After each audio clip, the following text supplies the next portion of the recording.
Oke, assalamualaikum warahmatullahi wabarakatuh. Semangat pagi, salam sehat untuk kita semua. Terima kasih telah bergabung dalam kegiatan rutinitas ya dari Rumah Sakit DR Saleh, yaitu Pojok PKRS RSUD Dr. Muhammad Saleh. Sebelumnya marilah kita panjatkan puji syukur kehadirat Allah Subhanahu wa taala karena pada hari ini kita masih diberikan kesehatan sehingga kita dapat berkumpul untuk sobat PKRS atau masyarakat khususnya warga Probolinggo Kota untuk mengikuti jalannya pojok PKRS kali ini. Di pojok PKRS kali ini kita kedatangan tamu istimewa, yaitu dokter spesialis bedah saraf, Dr. Abdi Saputro, gitu. Ya. Sebelumnya saya ucapkan terima kasih dok sudah terima kasih Mas Eko dapat bergabung dengan kami tim Pojok PKRS untuk melakukan podcast terkait pemberian wawasan atau pengetahuan perihal yaitu tema kita hari ini cedera kepala dan saraf tulang belakang dok. Ya. Tak kenal maka tak sayang, monggo untuk Dokter Abdi memperkenalkan diri dok. Baik, assalamualaikum warahmatullahi wabarakatuh. Selamat pagi sobat PKRS RSUD Muhammad Saleh Kota Probolinggo. Senang sekali saya bisa hadir di sini berbagi ilmu, mungkin pengetahuan share ke teman-teman tentang topik kita pada pagi hari ini adalah tentang cedera kepala dan cedera pada saraf tulang belakang. Saya Dr. Abdi, spesialis bedah saraf, dan kebetulan memang bertugas di RSUD Muhammad Saleh Kota Probolinggo. Mungkin sekian. Satu-satunya dok? Satu-satunya, alhamdulillah. Jadi khususnya untuk warga masyarakat Probolinggo, harusnya kita bangga juga ke Rumah Sakit DR Muhammad Saleh karena ada spesialis bedah saraf dan satu-satunya. Untuk pertanyaan pembuka, tidak ada masalah dok ya. Okay. Dok, sebenarnya apa yang dimaksud dengan cedera kepala dan cedera saraf tulang belakang? Ini kan masyarakat Kota Probolinggo kan hanya sebatas mengenal oh cedera kepala, oh cedera saraf tulang belakang. Itu biasanya kan terjadi di kebanyakan di kasus-kasus kecelakaan atau jatuh dalam bekerja di ketinggian ngoten nggih. Monggo jenengan niki jelaskan. Baik Mas Eko, terima kasih. Jadi cedera kepala saya jelaskan per definisi dulu ya biar kita sedikit paham ya. Jadi cedera kepala adalah sebuah proses patologi, kelainan ataupun kerusakan yang terjadi secara umum terjadi pada kepala. Nanti kita bicara secara spesifik. Karena ada gaya eksternal. Gaya eksternal itu bisa terjadi karena benturan, ya kan? Bisa mungkin tembakan, penganiayaan, pemukulan maupun penusukan. Ya. Jadi gayanya itu dari luar, gaya dari eksternal yang menyebabkan kerusakan pada struktur kepala. Kalau kita bicara kepala kan strukturnya banyak tuh, mulai dari luar, mulai dari kulit kepala, masuk ke dalam ada tulang, masuk lagi ada selaput otak, bahkan sampai bisa juga melibatkan adanya kerusakan pada otak, baik itu perdarahan ataupun otaknya menjadi bengkak. Nah, cedera kepala ini tentu saja bisa berakibat fatal ya, karena kita tahu Mas Eko ya, otak adalah pusat pengendali aktivitas tubuh ya. Di sana kita bisa merasakan, menggerakkan, merasa, berpikir ya. Jadi karena menjadi pusat pengendali bagi tubuh, maka kita harus waspada ya, jangan sampai cedera-cedera yang terjadi itu bisa menyebabkan kecacatan atau bahkan kematian pada seseorang. Nah, sama juga kalau tadi di kepala, cedera pada saraf tulang belakang juga sama. Jadi karena gaya eksternal sehingga dia menyebabkan kerusakan pada sumsum tulang belakang ataupun saraf tulang belakang. Ya, biasanya terjadi baik itu dari luar ada jaringan lunak, kemudian tulang-tulangnya itu bisa terjadi patah dan menyebabkan pembengkakan maupun perdarahan di dalam sumsum tulang belakang. Secara umum seperti itu, Mas. Iya dok, berarti kesimpulannya tadi cedera kepala ini kan suatu hal yang memang harus tata laksananya itu penting banget ya. Artinya kegawat daruratannya itu memang penting banget sehingga tata laksana untuk menangani kasus cedera kepala sampai terindikasi ke cedera saraf tulang belakang itu harus segera dilakukan penanganannya. Nah, untuk pertanyaan berikutnya, mengapa kondisi ini termasuk keadaan gawat darurat yang harus segera ditangani, dok? Iya, baik Mas Eko. Jadi karena tadi salah satunya adalah memang karena otak dan saraf tulang belakang itu adalah organ yang kecil tapi sangat penting, sangat berperan ya, core prosesor dari kehidupan kita untuk melakukan aktivitas. Jadi kalau kita tidak menata laksana dengan baik, maka bisa terjadi kecacatan bahkan sampai terjadi kematian. Dan kemudian tanda-tanda yang harus kita pahami Mas Eko. Jadi cedera kepala itu dia memiliki level yang bertingkat. Ada yang ringan bahkan sampai berat. Kadang-kadang cedera yang mungkin kita anggap ringan itu bisa terjadi atau bisa berakibat fatal. Contohnya misalkan ada pasien atau seseorang mengalami kecelakaan, kemudian pada saat kecelakaan mungkin pasiennya pingsan, tidak sadar ya. Kemudian dia bangun. Setelah bangun, sadar, ya seolah-olah mungkin bingung sedikit. Kemudian dia dibawa sama keluarganya pulang ke rumah. Dibawa pulang, kemudian pasiennya tidur dan tidak bisa dibangunkan. Nah, ini adalah salah satu tanda-tanda yang harus kita waspadai. Karena mungkin terlihat sepele. Pasien setelah kejadian mungkin pingsan sebentar, kemudian dia sadar, terus dibawa pulang, mungkin bisa makan, tapi setelah itu terjadi penurunan kesadaran. Itu kalau tidak diatasi dengan segera, maka pasien bisa berakibat fatal. Karena ini yang namanya lucid interval, Mas Eko. Jadi lucid adalah istilah periode terang. Ya. Periode terang di antara periode tidak sadar, tidak gelap, periode gelap. Jadi awalnya pasien nggak sadar, kemudian dia terang, sadar, kemudian kembali tidak sadar lagi. Itu jangan dianggap sepele, karena artinya di situ terjadi proses perdarahan otak yang dia meluas. Pada saat awal kejadian mungkin perdarahannya tidak luas, sehingga pasien mungkin sadar. Tetapi setelah beberapa saat, bahkan dia menit sampai jam, perdarahan itu semakin meluas. Kalau semakin meluas, kita bayangkan bahwasanya otak itu sangat lunak, berada di dalam rongga tertutup di tengkorak, ada perdarahan yang semakin meluas, maka otaknya ini akan semakin terdesak. Semakin terdesak dengan critical point setiap orang berbeda-beda, tidak mampu lagi pertahanan otaknya, sehingga mengganggu aktivitas otaknya, sehingga dia jatuh dalam kondisi tidak sadar. Kalau tidak segera ditangani, perdarahan tidak segera diangkat, pasien bisa meninggal. Itu bisa berakibat fatal, walaupun mungkin sepintas dari awal pasiennya sadar seperti ini, biasa seperti sadar gitu. Iya, tapi bisa berakibat fatal.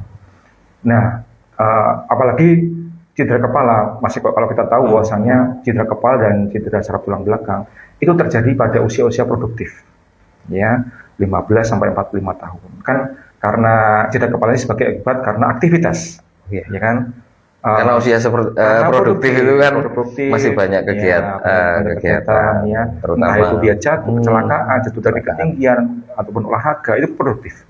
Nah, pada usia-usia yang produktif mengalami cedera kepala, mengalami cedera saraf tulang belakang, itu ibaratnya dia menjadi tulang punggung keluarga. Mungkin pagi berangkat kerja baik-baik saja, tapi setelah mengalami kecelakaan, kemudian dia berakibat cacat bahkan meninggal, itu kalau dia sebagai tulang punggung keluarga, di keluarga itu sebagai, ibaratnya saya mengibaratkan adalah seperti kesambar pepit di siang bolong. Jadi tidak ada apa-apa, awalnya baik-baik saja berangkat kerja, tapi setelah itu menjadi cacat, bahkan mungkin tidak bisa bekerja lagi, bahkan sampai meninggal. Itu termasuk dari kesalahan penanganan gitu, awal bisa dok ya? Kalau kita tidak menata laksana dengan baik, maka proses cederanya ini akan berlanjut, sehingga menyebabkan kerusakan otak yang lebih lanjut, Mas Eko.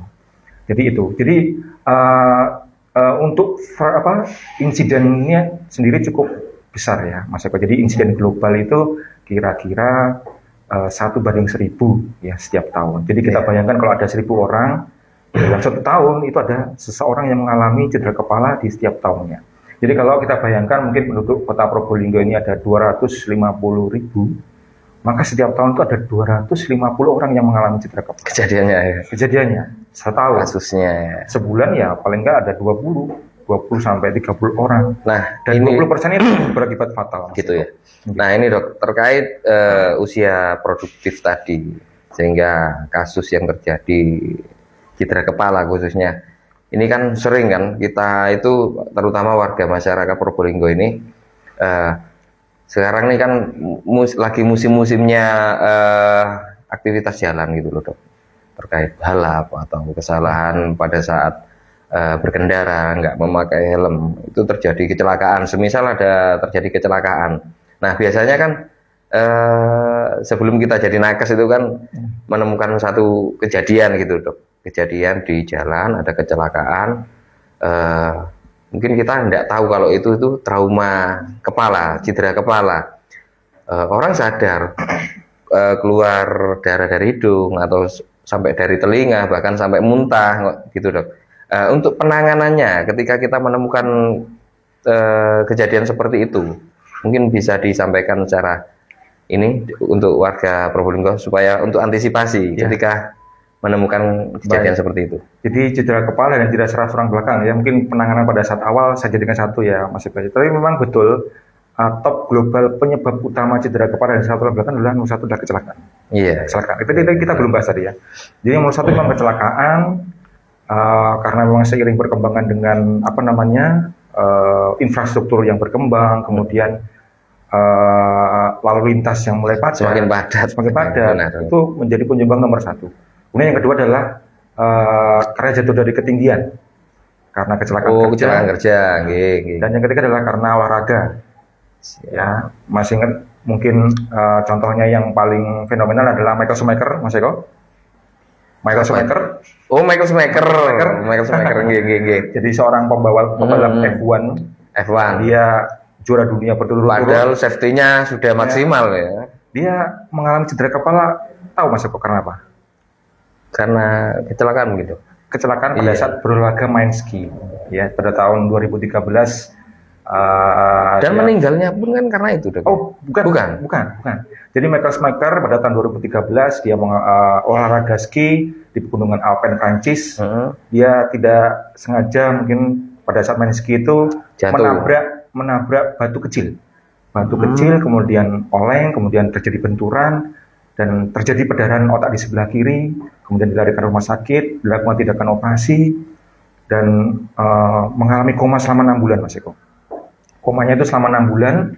Kemudian setelah 12 tahun, jadi tahun 2024 itu Michael Schumacher bisa mulai duduk. Bayangkan. Kalau kita koma 6 bulan itu luar biasa, Mas. Koma seminggu aja sepertinya sudah berat ya. Apalagi koma. Apalagi kita yang warga biasa sebagai pekerja Dok ya. Dan setelah 12 tahun baru bisa duduk. Bayangkan memang cedera otak begitu luar biasa sehingga menyebabkan disabilitas yang sangat besar. Ya. Jadi kembali lagi Mas Eko tadi, karena memang penyebab utamanya adalah karena kecelakaan, maka bagaimana kita sebagai penolong pada saat pertama menemui kejadian seperti itu? Yang tentu saja yang pertama kita harus amankan lingkungan Mas Eko ya. Lingkungan, kemudian kita memanggil bantuan. Ya, kita tidak bisa sendirian. Kita memanggil bantuan, kemudian pada saat ini kesalahan yang paling sering Mas Eko itu pada saat memindahkan pasien atau korban itu kita tidak boleh sembarangan. Memindahkannya harus dengan kondisi inline mobilization. Jadi antara kepala leher sama tulang belakang itu harus dalam satu garis. Kalau misalkan kita memindahkannya dengan sembarangan, itu akan menyebabkan cedera yang bertambah parah. Ya, kita tahu bahwasannya sumsum tulang belakang itu dilindungi oleh cincin tulang belakang, di mana diantaranya terdapat bantalan-bantalan sendi. Artinya apa Mas Eko? Artinya memang mobilitasnya sangat besar, tinggi, dinamis. Ketika terjadi cedera, bisa jadi terjadi patah tulang belakang. Kalau patah tulang belakang mungkin pada saat jatuh itu korban tersungkur mungkin belum parah cederanya. Tapi dengan kita memindahkan dengan tidak inline mobilisation, Kalau terjadi patah tulang belakang maka akan menyebabkan Jadi injury. memindahkan ke tempat yang umum, kita Ya. amankan dulu, Ya. terus diposisikan sejajar lurus dok ya, sesuai posisi anatomi ya. Pada saat memindahkan itu Oh, pun gitu. kita harus inline Hati-hati. mobilization ya. Kalau memang tidak ada, minta bantuan. Misalkan kalau panggil ambulan ya 112 itu kan mungkin dibekali dengan long spine board atau Nah ini stretcher. untuk kasus seperti itu, kadang nih warga masyarakat Probolinggo itu ketika ada kecelakaan dok, itu kan buru-buru apa Buru-buru. ngasih air minum Ya. gitu loh, ngasih Oh, minum. ya, ya, ya. Itu apa benar itu dok? Benar atau salah gitu? Jadi itu tidak direkomendasikan ya. Mas. Nggak direkomendasikan Jadi, ya. Ngasih makan, minum. Alasannya karena mungkin korbannya kaget. kasih Iya minum. iya iya itu Tapi itu bisa meningkatkan resiko tersedak. Ya, bisa karena jadi adat itu dok. ya. Kalau muntah atau bisa resiko Pasti tersedak. bakal resiko. Kalau sampai tersedak masuk ke dalam paru-paru itu menjadi fatal. Hmm. Jadi lebih baik kita Jangan, hindari. Ya, kita hindari. Jadi tadi memindahkan pasien kita harus hati-hati ya. Inline mobilisasi, dijaga lehernya ini Leher. tidak bergerak karena memang yang paling mobile itu adalah leher, dan sehingga karena yang paling mobile adalah leher, maka yang paling berisiko terjadinya cedera itu adalah di area leher. Ya, di area leher kita pindahkan, baru kita ke rumah sakit. Jadi memang ya karena memang rasa empati kita yang sangat tinggi ya, gotong royongnya di Indonesia sangat tinggi. Jadi ada korban langsung kita angkat begitu saja. Nah itu lebih baik kita hindari, Mas Eko. Jadi harus inline mobilization agar tidak memperberat cedera yang ada. Gitu. Mungkin ada tambahan lagi untuk ketika pasien sudah nyampe di UGD dok ya. Mungkin masyarakat Kota Probolinggo, khususnya sobat PKRS, mungkin ketika korban kecelakaan sudah tertangani seperti yang kita tadi ulas dok ya, dibawa ke UGD. Nah itu di UGD itu dapat penanganan seperti apa biasanya? Ya.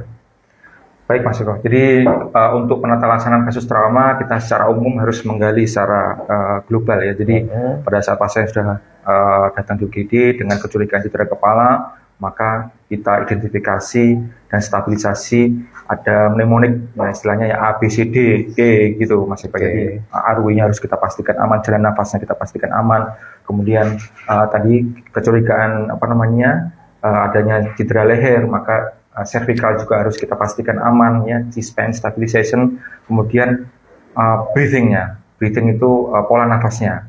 Jadi kita tidak pernah memandang cedera kepala hanya dengan cedera kepala, Mas Eko. Jadi cedera kepala itu biasanya melibatkan cedera yang lainnya, ya. Jangan sampai kita fokus hanya pada kepala. Bisa kompleks, bisa kompleks, Mas Eko. Jadi bisa juga terjadi cedera di dadanya. Ya, cedera itu hematotorak, pneumotorak, itu harus kita ganti. Bisa terjadi. Karena kan nggak mungkin cederanya cuma di kepala tok, kepalanya lepas, balik lagi, nggak mungkin kan? Juga bisa terjadi resiko beneran pada dada, pada perut, ya. Jadi breathing kita harus identifikasi, ya, suplementasi oksigen. Kemudian kita menginjak sirkulasi. Sirkulasi itu apakah pada pasien ini ada tanda-tanda shock atau perdarahan, ya. Kalau ada perdarahan maka kita segera hentikan, ya. Perdarahan baik itu terlihat maupun tidak terlihat. Kalau tidak terlihat maka harus kita cari apakah ada perdarahan di dalam rongga perut, perdarahan di rongga panggul, atau perdarahan di tulang panjang. Nah, itu harus kita identifikasi. Baru kita menginjak evaluasi kesadarannya, Mas Eko. Kesadarannya dia baik atau tidak, skor GCS-nya penuh atau tidak, atau berapa skor GCS-nya. Nah itu yang akan menentukan pasien ini apakah kalau skor GCS-nya tidak penuh, apakah ada kecurigaan ada cedera otak di dalamnya. Ya. Jadi ABC kita berikan infus, stabilisasi, oksigenasi, kita scanning, Mas Eko. Jadi CT scan, yang dilihat apakah memang kecurigaan kita tadi betul, apakah memang ada perdarahan otak sebagai penunjangnya, dok. Sebagai penunjang. Sebagai penunjang. Kemudian baru kita bisa menentukan apakah itu cukup dengan terapi medikamentosa ataukah perlu tindakan. Ya, tidak semua pasien dengan cedera kepala butuh tindakan, butuh operasi, tidak semua. Operasi gitu. Ya, tidak semuanya. Tidak semua. Jadi kalau yang memang kita dapatkan ada perdarahan otak, pembakaran otak, nah itu harus kita segera tangani. Kalau tidak, maka cederanya akan berlanjut. Jadi kita istilahnya kalau di cedera kepala itu tidak berhenti gitu, Mas Eko ya. Jadi cederanya itu bisa berlanjut. Oleh sebab itu kenapa bisa berlanjut. Jadi awalnya hanya perdarahannya mungkin tipis saja, bengkak sedikit. Tapi kalau itu tidak segera mendapatkan penanganan, otak-otak yang di sekitarnya menjadi semakin bengkak, tekanan otaknya semakin tinggi, maka terjadi kerusakan otak yang lebih hebat. Ya, jadi target kita satu, kita mencegah kematian, kemudian yang kedua adalah mencegah kecacatan. Ya, kita tahu bahwasanya, kita ingat bahwasanya tadi otak sebagai pusat kehidupan kita, pusat kita melakukan aktivitas. Maka di setiap jengkal mili area otak itu memiliki fungsi itu tersendiri. Kalau kerusakan otak semakin luas, maka kecacatan akan semakin bertambah. Baik sensorik, motorik, sama Sensorik, motorik, otonom juga ya, otonom ya. Dokter, misalkan terjadi keterlambatan penanganan itu ya, misalkan pada kasus saraf tulang belakang, pasien jatuh dari ketinggian mungkin ya, dari segi bekerja atau apa gitu, kecelakaan lalu lintas, resiko yang paling parah itu apa, Dok? Selama Dokter Abdi menemukan ini, jadi pengalamannya? Ya, cedera saraf tulang belakang itu memang tergantung levelnya, Mas Eko. Levelnya. Tergantung levelnya, tergantung di area mana, apakah dia komplit atau incomplete. Apakah dia komplit itu beri total.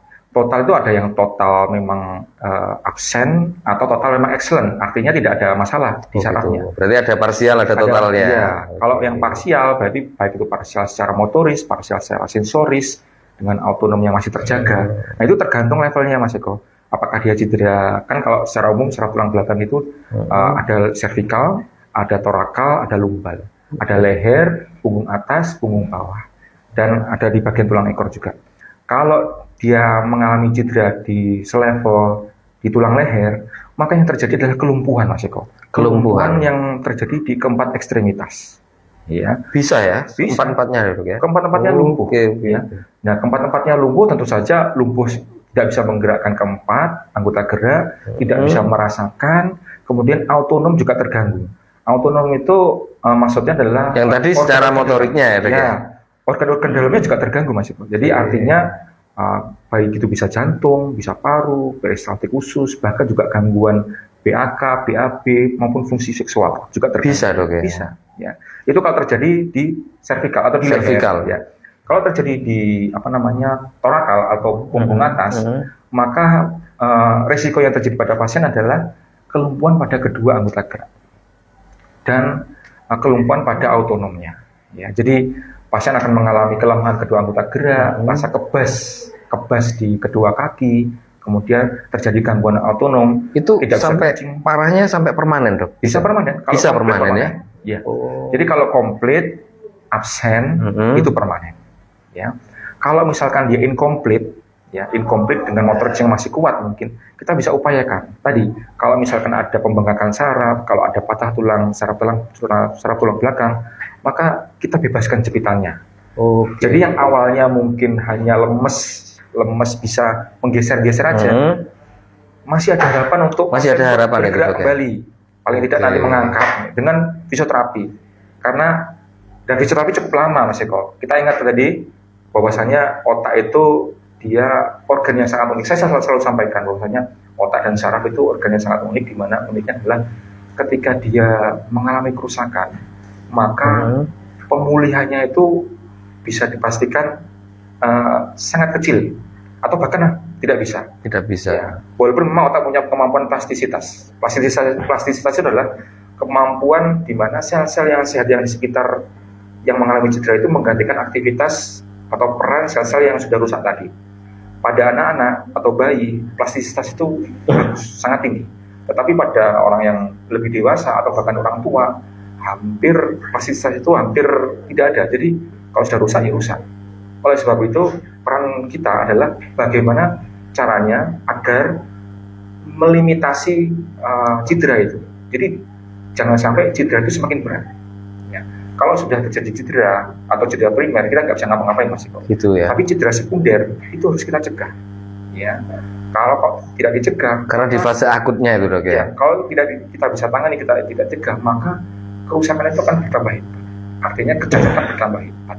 Yang awalnya mungkin bisa menggerakkan kaki, nggak bisa. Kalau nggak ditangani jadi lumpuh total. Dan lumpuh itu permanen. Kalau sudah absen berarti permanen, kita nggak bisa kembalikan lagi dengan metode apapun. Misal ada kejadian kelumpuhan secara total ekstremitas bawah, kaki kanan kiri, Dok ya. Itu mempengaruhi untuk autonomnya, khusus terutama pada ini, pada sistem perkemian. Iya, juga pengaruh. Jadi nggak bisa Iya, ngempet pakai pipis itu kateter. dok ya? Iya, pakai kateter. Pakai kateter Iya, dok. oleh sebab itu Itu kalau di rumah sakit, kalau di rumah itu pak gonta-ganti kateter terus iya. gitu dok. Ya, karena memang itu tadi salah satu sifat saraf kalau misalkan dia mengalami cedera dan cederanya itu total, ya kita nggak bisa lagi mergani. Jadi tujuan kita melakukan tindakan operasi kalau pada pasien-pasiennya dengan kelumpuhan total adalah menstabilisasi. Jadi karena stabil, pasien bisa didudukkan, bisa fisioterapi, bisa mobilisasi lebih cepat. Karena kalau pasien dengan kondisi tidur terus Mas Eko, itu akan terjadi komplikasi. Komplikasi baik itu luka dekubitus atau komplikasi infeksi paru, nah itu kan lebih memperberat kondisi awalnya. Jadi tujuan kita untuk mengatasi pasien yang sudah lumpuh tadi, itu bukan untuk setelah dioperasi bisa gerak lagi, bukan. Tetapi Bukan ya?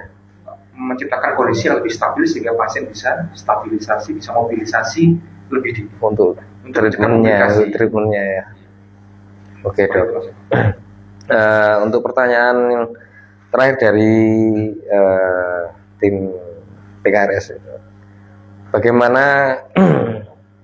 bagaimana upaya pencegahan agar resiko cedera kepala dan resiko cedera saraf tulang belakang yang dapat dikurangi untuk warga Probolinggo, terutama para pekerja keras gitu dok. Misalkan kan banyak nih yang kerja jadi kuli atau pemanjat, atau untuk safety-nya lah dok. Jadi prinsipnya memang kita sudah bahas tadi, memang cedera kepala dan saraf tulang belakang itu dia mengenai usia-usia produktif yang pada saat jadi lebih baik mencegah daripada mengobati maksudnya. Jadi itu yang lupa pakai helm harus bawahi. Bagaimana kita secara aman berkendara secara aman, patuh rambu-rambu lalu lintas, menggunakan pengaman dengan baik. Jadi helm dipakai Mas Eko. Nah iya. Ceklekan, bukan dipakai di siku biasanya kebanyakan, apalagi warga Probolinggo ini anak-anak muda yang sekarang ini Gen Z ini dok, ya, kebanyakan di depan rumah sakit kita aja kadang-kadang warwer enggak pakai helm, itu ya, bahaya sekali, resiko. Kemudian peran dari pihak kepolisian itu penting juga itu dok ya, kolaborasi.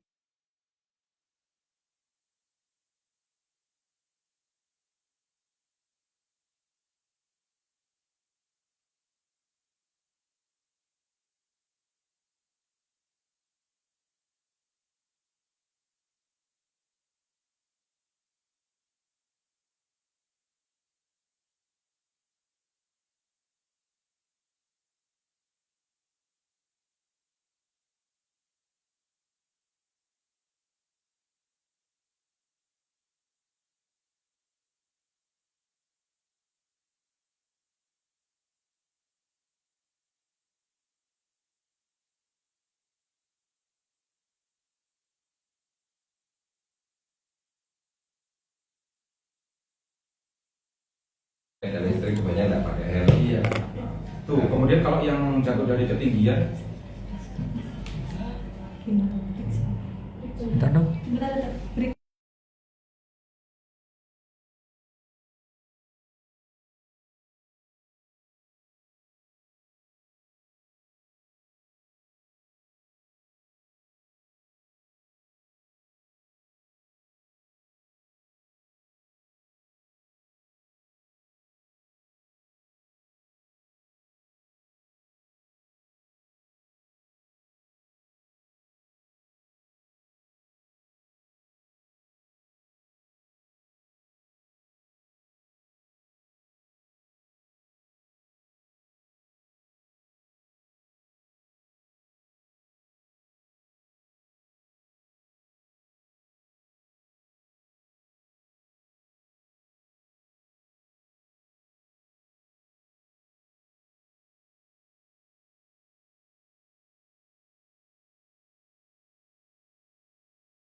Oke, mohon maaf tadi ada break dulu sebentar karena terkait adzan zuhur.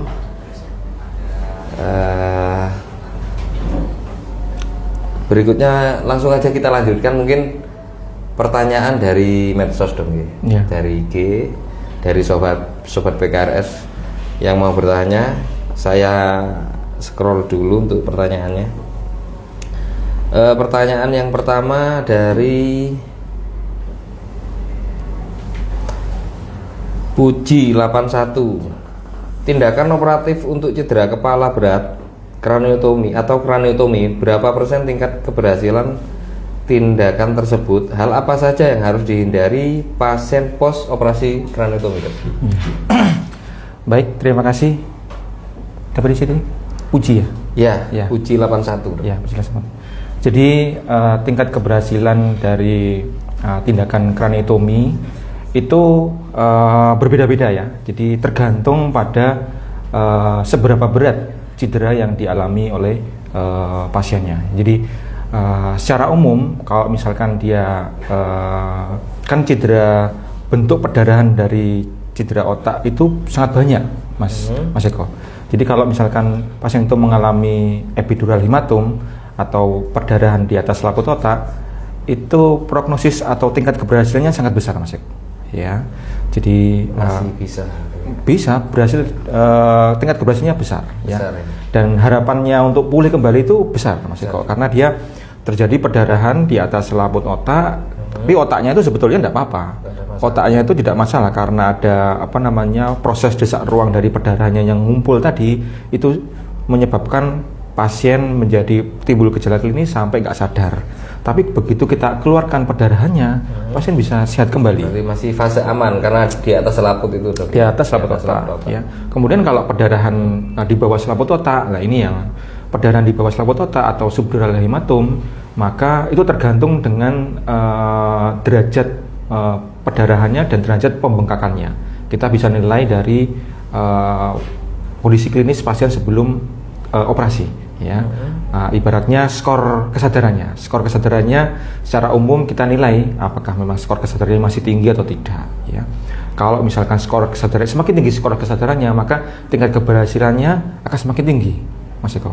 Tetapi kalau skor kesadarannya itu semakin rendah, maka hasilnya itu juga tidak akan baik. Ya, karena itu tadi, Mas Eko, ketika otak itu mengalami cedera, kemudian kita lakukan tindakan, otak itu dia akan pulihnya itu akan lama, atau bahkan tadi yang saya sampaikan sangat kecil untuk pulih ya. Jadi ketika istilahnya modalnya apakah modalnya itu memang tinggi atau tidak. Kalau modalnya tinggi atau kesadarannya bagus, maka tingkat keberhasilannya juga akan semakin tinggi. Tapi kalau misalkan contoh skor kesadarannya 3 atau 4 ya, itu rata-rata tidak bisa kita lakukan tindakan lagi. Karena apa? Karena memang pada saat itu sudah terjadi kerusakan otak yang sangat berat. Kalau sudah terjadi kerusakan otak yang sangat berat, maka tindakan itu tidak akan banyak menolong. Ya, kalaupun dilakukan tindakan, maka hasilnya tidak akan baik, gitu ya. Jadi oleh sebab itu sebelum pasien jatuh ke dalam kondisi yang yang berat, itu kita harus segera lakukan tindakan. Ya, jangan sampai pasien setelah kejadian misalkan dibawa ke rumah, mungkin ngantuk-ngantuk, enggak apa-apa, malah memperparah keadaan. Semakin kondisinya semakin turun, dibawa ke rumah sakit sudah koma. Nah, ketika sudah koma, skor kesadarannya 3 atau 4, nah itu di situ tingkat keberhasilannya akan sangat kecil. Ya, kalau saya sendiri dengan kondisi skor GCS yang sudah 3 atau yang paling rendah, tidak ada skor 0, Mas Iko. Skor yang paling rendah itu 3. Itu ya sudah tidak ada tempat lagi untuk dilakukan tindakan operasi karena tidak bermanfaat lagi. Ya. Tetapi kalau pasien itu kesadarannya masih tinggi, ya harus segera dibawa. Karena kalau sudah turun ke skor yang ketiga, itu mau kembali nggak bisa, Mas. Sulit. Ya. Apalagi sudah terlambat ibaratnya. Sudah terlambat. Maka sebelum terlambat, maka kita harus segera lakukan tindakan. Kemudian kalau patah tulang terbuka, itu hasilnya akan baik biasanya, Mas Eko, ya. Karena yang kita kerjakan adalah bagaimana mencegah agar infeksi tidak masuk, ya.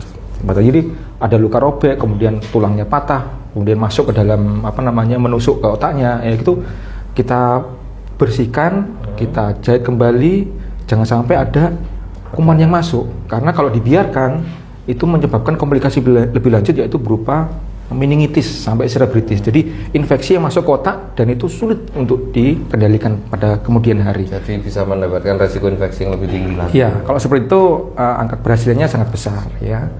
Ya, secara umum seperti itu tergantung tingkat berapa luas perdarahannya, seberapa bengkak otaknya. Jadi kita tidak bisa bermain istilahnya berapa persen keberhasilannya, itu case per case Mas Eko. Ya, case per case. Lihat dulu pasien ini dengan kondisi seperti apa. Kemudian tadi pertanyaan yang kedua, bagaimana setelah pasien melakukan tindakan kraniotomi,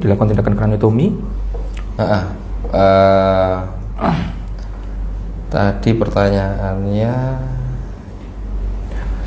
jadi setelah dilakukan tindakan kraniotomi juga tergantung case per case ya. Setiap pasien berbeda. Kadang-kadang saya mendapatkan pasien itu, dok ini kok lama ya, dok itu kok yang tetangga saya kok cepat ya. Nah itu juga berbeda-beda. Jadi tingkat kepulihannya itu juga berbeda-beda, Mas.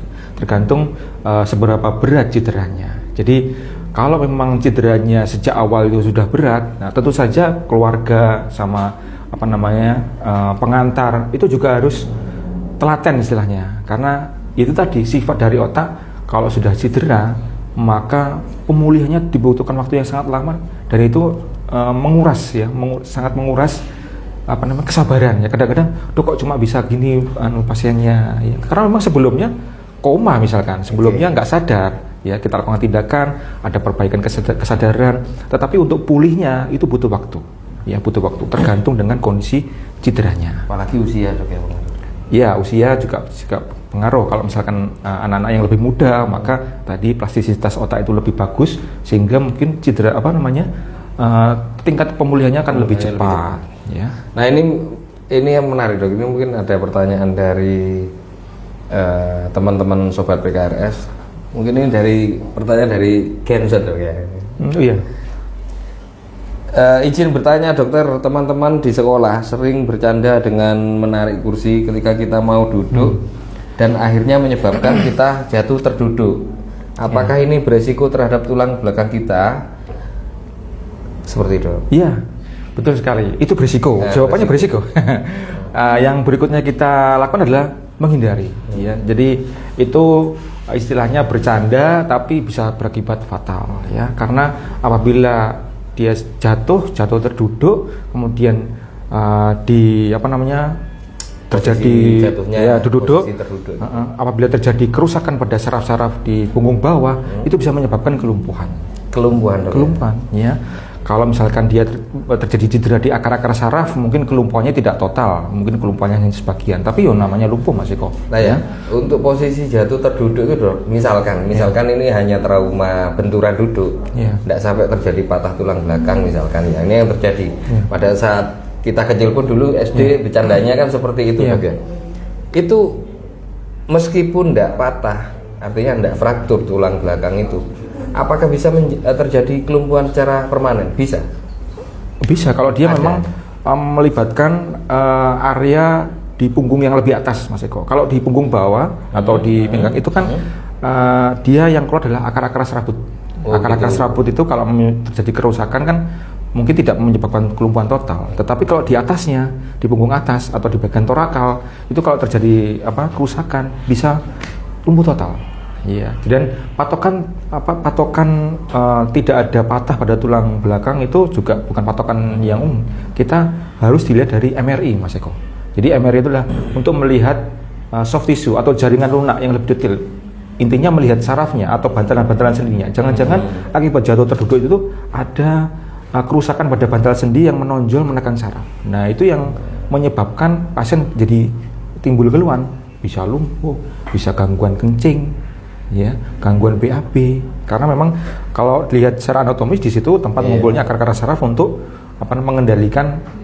Karena mindsetnya masyarakat ini kan biasanya jatuh terduduk itu menimpa ini loh dok, tulang ekor. Tulang ekor iya. Nah, tulang ekor di situ kan juga ada keluar-keluar saraf gitu kan, yang menyebabkan pasien itu jadi sulit berkemih, gitu. sulit BAK, BAB. Nah, itu juga fatal. Jadi lebih baik dihindari ya untuk geser-geser. Bercandanya terlalu ekstrim ya. nanti. Oke. Terus ini ada lagi pertanyaan dari Wahyudi MYD, Dok. Izin bertanya, Dok, kalau menjelang ujian terus dadaan belajar sampai kepala pusing sekali, kayak mau meledos gara-gara mikir terus, apakah lama-lama bisa cedera ke otak, Dok? Oh iya. Ya, baik. Ini pertanyaan setengah hiburan. Ya, sebetulnya kalau itu nggak hanya ujian ya. Biasanya kalau tanggal tua juga jadi pusing. Iya, jadi pusingnya itu dimensetkan ke cedera otak. Gitu.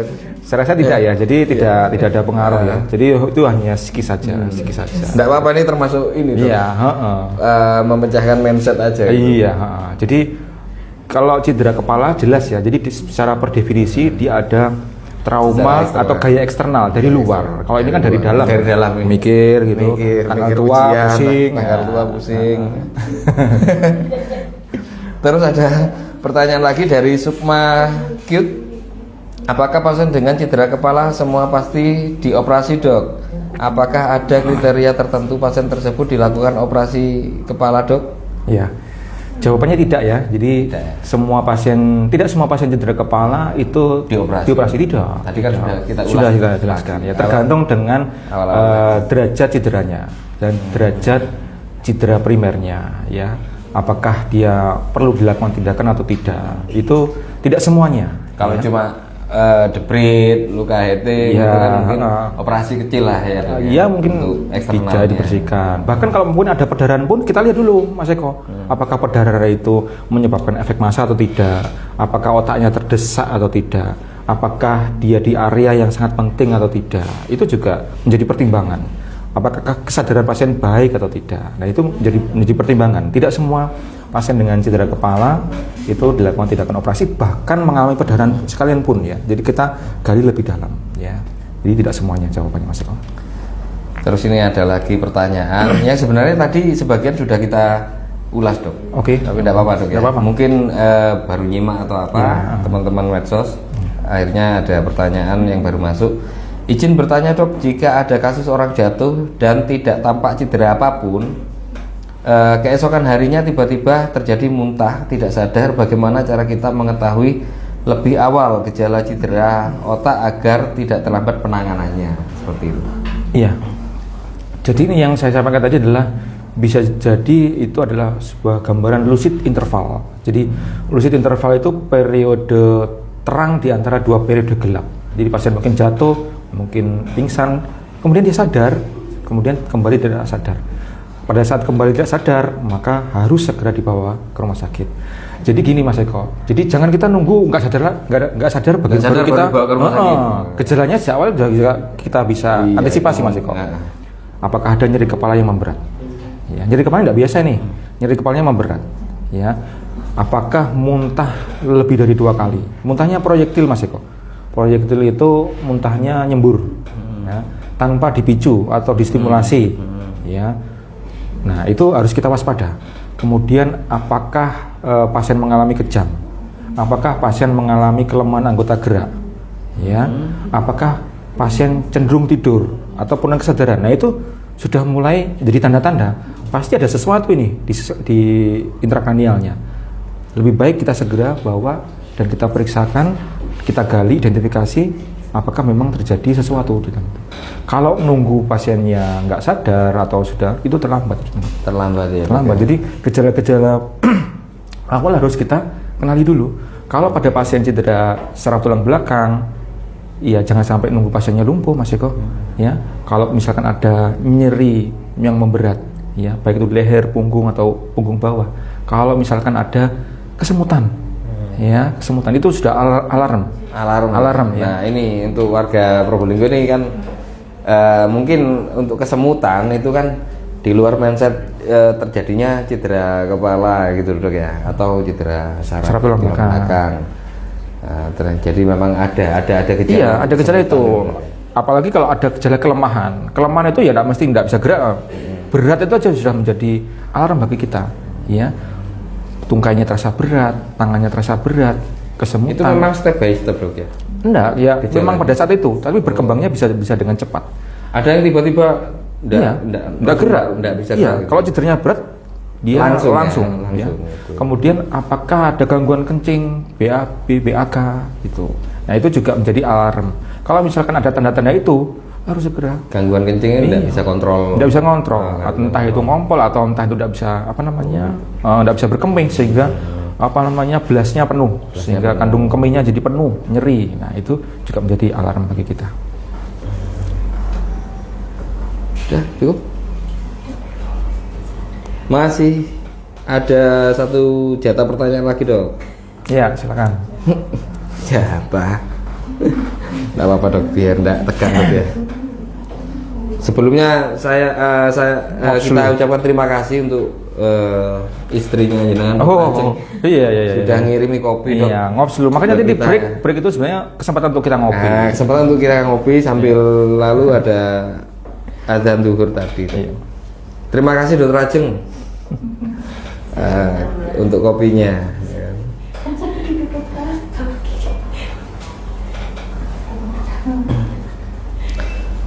Next, pertanyaan berikutnya.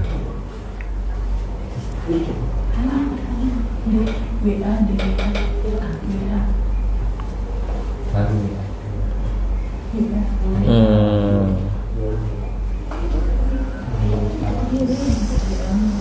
Kita sabar dulu untuk milih pertanyaannya dok ya, karena Iya. memang pertanyaannya lumayan banyak dok.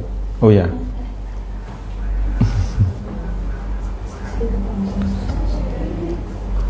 Karena sebagian pertanyaannya sudah Dokter Abdi ini Sampaikan. sudah jawab semua di Iya.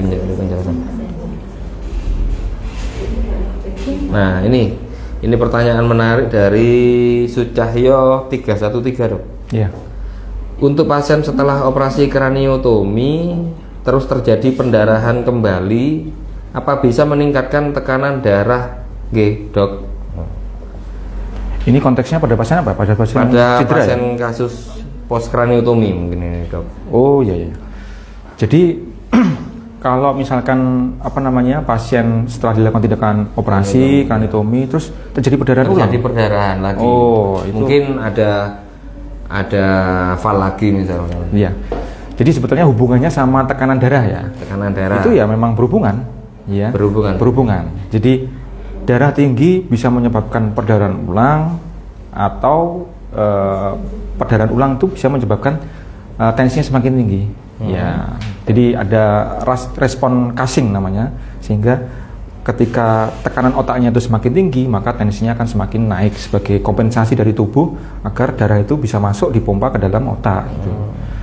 Tapi kalau pada kasus-kasus trauma biasanya dia jarang ya, kecuali kalau pada kasus-kasus stroke ya, pada kasus stroke. Jadi stroke karena pecahnya pembuluh darah, karena adanya tensi darah yang tinggi dalam jangka panjang, dilakukan tindakan operasi. Nah, pada saat pasca operasi mungkin dia perbaikan, tapi pada saat perawatan tensinya itu tidak mau turun, Mas Eko, ya, tetap tidak terkontrol. Nah, di situ menjadi resiko untuk terjadinya perdarahan ulang pada area yang tadi dilakukan tindakan operasi, sehingga meningkatkan tekanan otak lagi. Jadi mungkin pasiennya akan turun pada kondisi dibanding sebelumnya, seperti itu. Jadi memang sangat berhubungan. Saya kira itu ya Mas Eko. Udah. Dok, dari semua penjelasan dari awal sampai akhir, sebagai penutup, Iya.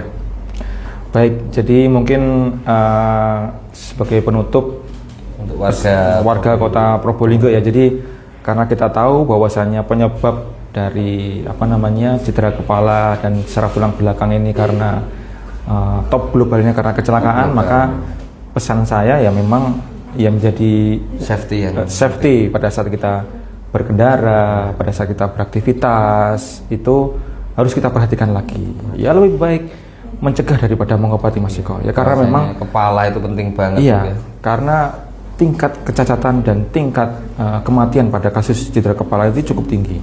Jadi lebih baik mencegah memang, ya lebih baik mencegah dibandingkan dengan kita menerapi, karena memang Karena dampaknya terkait sama dampaknya kelumpuhan, secara kelumpuhan, parsial atau parsial, total, atau bahkan kematian. kematian. Dan itu menimpa pada usia produktif, artinya dia tulang punggung, Mas Eko. Ya. Terutama untuk warga Probolinggo, untuk Ya. anaknya yang biasa mengendarai sepeda listrik tadi. Iya. Itu saya kalau lihat di jalan itu, waduh, mesti Iya. apa ya, was-was gitu loh. Ngelihatnya itu Iya. khawatir gitu loh. Ya khawatir ya. Ya itu menjadi istilahnya garis bawah bahwasanya memang kita harus yang sudah hati-hati pun juga bisa masih kecelakaan. Mas. Iya, ya, Apalagi hati-hati aja, apalagi anak-anak gitu ya. yang sudah hati-hati Dan taat tanpa pakai berlalu safety lintas, sekali. safety pakai helm itu masih bisa. Masih bisa cedera. Cedera, apalagi yang serampangan. Apalagi yang serampangan. Betul banget. Jadi saya kira itu ya. Kalau misalkan menjumpai ataupun di keluarganya ada dengan cedera kepala atau saraf tulang belakang, maka segera bawa ke rumah sakit untuk mendapatkan penanganan lebih lanjut ya. Jangan sampai kita mengindahkan ya. Walaupun gejala itu sekecil apapun kita mengindahkan. Kadang-kadang percaya sama tetangganya Mas Eko. Iya. Oh, nanti kalau dibawa ini gini. Sering Ya, itu, sering. Akhirnya tidak mendapatkan penanganan yang baik dan berakibat Terus bawa ke fatal. rumah aja dulu, ditenangkan dulu. Niatnya Iya. baik memang. Niatnya tapi baik, Ternyata salah itu. Salah, ya. dan itu adalah Salah. berakibat fatal karena cedera kepala itu bukan pada saat itu saja, dia bisa berkembang. Berkembang menjadi parah. Artinya apa? Artinya semakin tinggi tingkat kecacatan dan semakin tinggi tingkat untuk kematiannya. Seperti itu Mas Eko. Jadi memang harus fast respon ya, Dok, ya, fast untuk respon. penanganannya. Ya. Jadi untuk warga Kota Probolinggo, sama sobat PKRS mungkin yang sudah menyimak ulasan dari Dr. Abdi Saputra, semoga pembahasan kali ini soal cedera kepala dan saraf tulang belakang kita bisa merubah mindset kita yang tadinya keliru, yang tadinya salah, padahal niatnya kita itu baik di jalan raya untuk menangani satu KLL, terjadi cedera kepala. Itu sudah ada jawaban dari Dr. Abdi Saputra, bahwasanya tenangkan lingkungan ya Dok ya, tenangkan lingkungan, terus posisikan pasien sejajar, kemudian telepon UGD ya Dok ya, untuk mendapatkan penanganan secara cepat. Jadi memang cedera kepala itu harus memang kita perhatikan karena bisa mengakibatkan ya kan kehilangan nyawa, atau juga trauma pada saraf tulang belakang yang bisa mengakibatkan kelumpuhan secara total dan berakibat kehilangan nyawa juga. Demikian pojok PKRS dari Rumah Sakit DR Muhammad Saleh. Semoga pembahasan kali ini bermanfaat bagi warga Kota Probolinggo khususnya dan sobat PKRS. Saya Eko Budi Wijaya, perawat DR Muhammad Saleh, Kota Probolinggo, dan Dr. Abdi, spesialis spesialis bedah saraf, mengucapkan terima kasih banyak dan salam sehat selalu.